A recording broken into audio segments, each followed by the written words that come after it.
Hey there, it's Sean with RTI, coming at you this week with one of our shelter panels. When you have a shelter system set up, typically you have a main power distribution panel that's used to feed all the shelters. This panel was designed to be mounted inside of a shelter and is used to power up whatever is needed inside of the shelter. So you might need to power up a laptop or screens for a command center, or even just charge your cell phone or other equipment.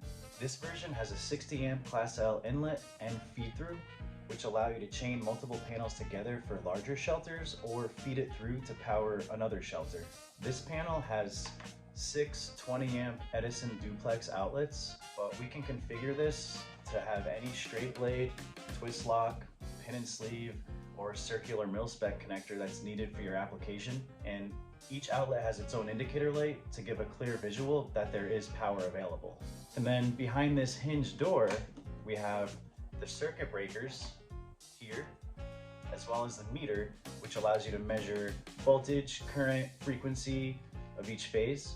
So this also helps with troubleshooting in case any issues arise in any of the equipment, so you can make sure that the measurements are correct.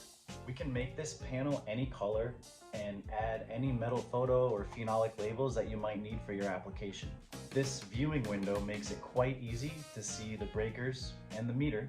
And to mount this inside of your shelter or structure, we can add a bracket or nipples that can fit your existing framework as well. So the next time you're designing an electrical layout for your shelter or your structure, be sure to reach out to us at RTI, and we can make sure that it's the most efficient and cost-effective solution to meet your needs. We're here to help.